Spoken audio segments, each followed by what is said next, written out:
Hey, this is CB Smallwood, and welcome to Mental Junk Food, where we talk about all things comics, sci-fi, horror, fantasy, pop culture, and everything in between. And today we're going to be talking about who I would pick to play in Marvel Studios' X-Men.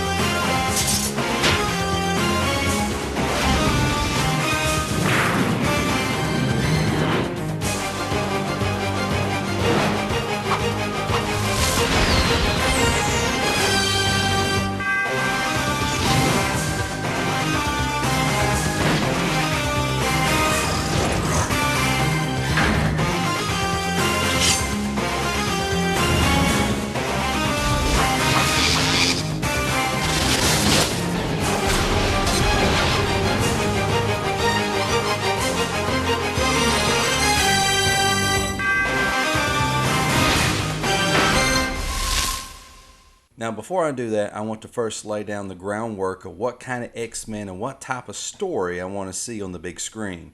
My first introduction to the world of mutants came way of Fox's X-Men, the animated series.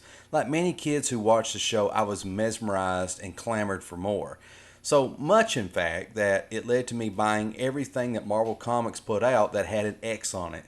If it was good enough then, it's probably good enough now. The very first episode of the animated series, entitled Night of the Sentinels, does a terrific job of explaining the world of the X-Men. Right away, we are taken to a broadcast that alerts us to the threat of mutants and the uncertainty of what they are and what causes their powers. It is here that we're introduced to the protagonist's parents, who are concerned that their daughter, Jubilee, who is a mutant, needs help. Of course, she overhears this conversation and sneaks out moments before a huge sentinel mutant hunting robot comes searching for her. Sometime later, Jubilee is at the mall playing a game at the arcade. With her powers still new to her, she accidentally explodes the machine and is in turn ran out of the arcade. And this is where she bumps into the X-Men and becomes witness to the battle between the Sentinel and these strange, fantastic mutants, neither of which she has ever seen before. So the cool thing about this story is that we learn about this world through Jubilee's eyes, just as she's learning about it.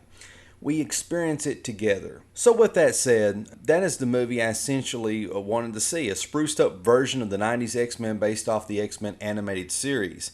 It has the essential elements of any good story. You know who the cast of characters are, what they want, a sense of their individual personalities, and what the conflict is within the first 5 minutes. Now, speaking of cast of characters, now that we know what group of X-Men I'm talking about, as there's been, many throughout the years, both in the cinematic universe and in the comics, let's go ahead and get into who I would pick to play these uncanny group of mutants. In picking the cast, I decided I wanted actors that looked to be more in their mid-30s to late 40s. I want adults playing X-Men. I want the X-Men to look and function like an experienced team with long established backstories waiting to be told. So with that said, here's the cast that I picked. Christopher Lambert as Professor X. Now, for all those of you millennials that are confused and you doubting Generation X folk, Lambert is a European actor who's no stranger to bring the life and personality to a wide range of characters, such as Highlander, for which he is best known for. I also believe he played in Tarzan at one point, and Raiden of Mortal Kombat, to name just a few. His unique voice and body language surely add to the Professor X role if done properly. Now here is Lambert in his role as Raiden. Pay attention to his voice and overall body language and see if you can imagine him in the role as Charles Xavier. Listen.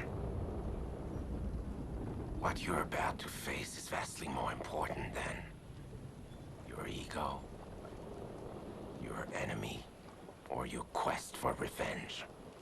You have embarked on a sacred mission. You have been chosen to defend the realm of Earth in a tournament called Mortal Kombat. Jackie Earle Haley, hopefully I pronounced that right, as Wolverine. Now, this may sound bold to say, but this is the guy. I'm being serious. This is the guy without a doubt. Wolverine in the comics is a short, ill-tempered, hairy Canadian with a slight accent. While Hugh Jackman did an awesome job as Wolverine and practically carried the X-Men movie franchise for a decade, I think it's time to find an actor that is closer to the comic with the edge and the grit that we would come to expect from Wolverine.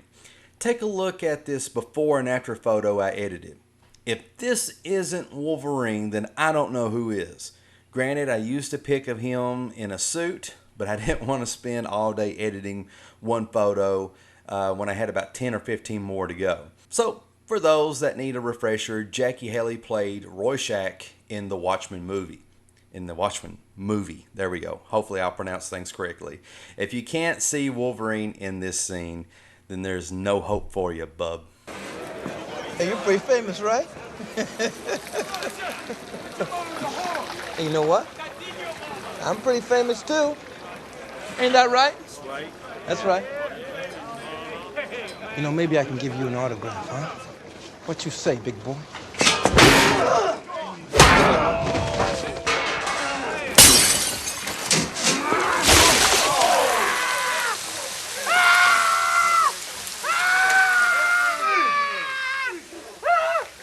None of you seem to understand. I'm not locked in here with you. That's it! You're locked in here with me! Well, I hope that Wolverine would take a slight step back in the movie to get his counterparts a chance to shine, instead of making an entire franchise about Wolverine. This list wouldn't be complete without his arch rival, Sabretooth. While I don't expect Sabretooth to necessarily show up in this first new film by Marvel Studios, at some point it would be nice to have him in there. So here I found a man with the equal amount of grit and grime in Jeffrey Dean Morgan. Many of you know him from The Watchmen, The Walking Dead, and a few of you may still remember him as the heart patient guy in Grey's Anatomy. Regardless, I think he can nail this role. He needs to hit the weights though. He's got to buff up. Sabretooth is a big guy in contrast to Wolverine, and that needs to show. And yes, this photo is a little wonky edit I did, but you can, try doing this at 3 a.m. in the morning half asleep. Hopefully, it still gets the idea across. Marvel Girl, the Phoenix, Jean Grey, whatever you want to call her, the casting on this one is a bit difficult. So far in the X-Men cinematic universe, Jean Grey has been portrayed as a strong female lead, but in my opinion, I feel that she's also been a bit, flat. Whatever actress plays her in the future, I would hope that both the script and the acting brings a depth to the character that we have not seen on screen yet. So even though I'm not fully sold on this one yet, I found an actress that I think may just be the best one yet, or so I think.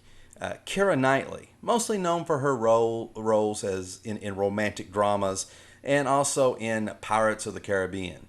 Keira would add a certain sweetness and vulnerability to the character that we've just not really seen yet, or at least in my opinion. And we need to see that. As the audience, we need to fall in love with her just as much as the characters in the story, such as Cyclops and Wolverine. It's easy to write a strong, powerful character, but it's harder to make one that you care about. Cyclops. This is a character that has been used and abused on screen and in the comics. I feel more sympathy for the character than anything due to his portrayal. Often a Boy Scout and a bit of a pushover, while the comics these days paint him as the new Magneto type. For this role, I wanted an actor that can give a type of strength that has been missing and long overdue. So that is why I picked Judge Dredd actor Karl Urban, who is also known in his role as Dr. McCoy in the Star Trek reboots. I think it's long overdue to have the leader of the X-Men be able to not only bark out orders, but also hold his own in a one-on-one fight. At some point, I would love to see him go toe-to-toe with Wolverine over their shared interest in Jean Grey. He doesn't have to beat Wolverine, but he has to come damn near close. Kelsey Grammer as the Beast. There is an old saying, if it ain't broke, don't fix it. Kelsey Grammer's portrayal of Beast in the prior X-Men films is spot on. So long as he's able and willing to do it, let's not stand in his way. Joey King as Jubilee. Now, Joey King's performance as Gypsy Rose in Hulu's The Act was as multi-layered as it can get. From the innocent to the guilty, to the rebellious, to the vulnerable, to the empowered, to the overwhelmed with sadness, Joey King can do it all. That is just what we need for this role in Jubilee, and I think she's the gal to do it. Storm was a bit of a toughie. Now, I'm not referring to the character itself, but rather in the casting. Storm is an African goddess, a co-leader of the X-Men alongside Cyclops. Well-poised, well-spoken, cool under pressure, strong, feminine, and motherly. My top pick was Angela Bassett. Now, she has the look, the body language, the voice to pull it off. However, I haven't seen her in anything for quite a while, so that might not be an option for varied reasons. So in case it's not, just for this list, I chose the Bones TV crime drama actress Tamara Taylor. Taylor displays many of these qualities in her role on Bones, so there's no reason to think that she couldn't do the same here. This may be the most controversial casting yet, but let me make the case. Adam Sandler as Morph. Now, Morph in the X-Men animated series is a happy-go-lucky character, a bit of a goof, always trying to get a laugh. In the movie, however, I would like to see an added dimension to the character. Morph is in his late 40s or early 50s. That's the type of character that I want to see on the big screen, somewhere in that age range. And he still makes wisecracks, but he also has gained wisdom along the way. And in this movie, he and Wolverine will take Jubilee under their wings and somewhat be of surrogate fathers to her. Each in their own way, Wolverine showing her how to fight and how to be tough, while Morph shows her how to emotionally cope and make sense of her new existence. Adam Sandler can be comedic but also be serious. And I think it is important to note that in this movie, he needs to walk a fine line between the serious and the funny. No one character should steal the show, because after all, it is called the X-Men and not X-Man. Gambit. Ever since I first seen the mystery sci-fi show Lost, I knew who I wanted for Gambit, and that is Josh Holloway.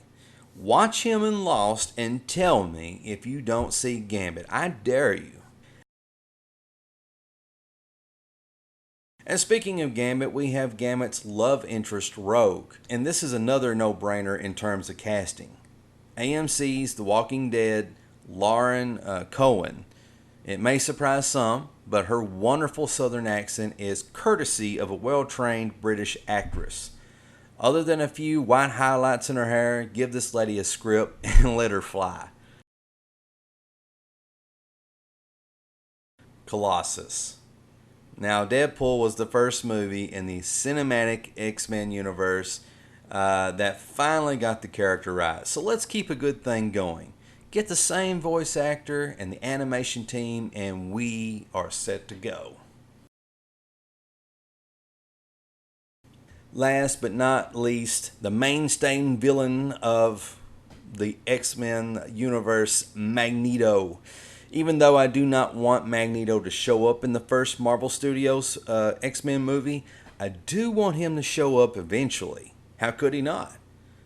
So, Michael Fassbender, if I can pronounce his name right, knocked it out of the park as the master of magnetism. However, as good as he is, we need someone that looks close to the age of Professor X.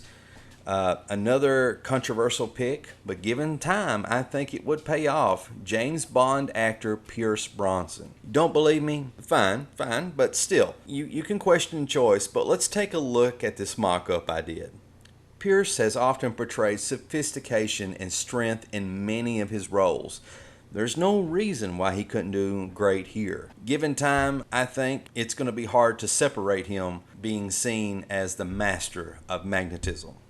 So there you have it. That is my casting picks. I do have a backup picks for some of these casting choices, but for the sake of my sanity, I tried to keep to my top choices. The only thing left to say on this topic is that I hope they go in a direction using the X-Men animated series, Night of the Sentinels, as a foundation. Using those first 2 episodes as the foundation, where take what they want or leave what they want in, take what they want out, doesn't matter, but using it as a foundation, I don't see no reason how they could ever go wrong with that. And I hope that they find a director who explores more of what makes the X-Men uncanny and weird, as well as many of the dark and lighter themes of family and tragedy.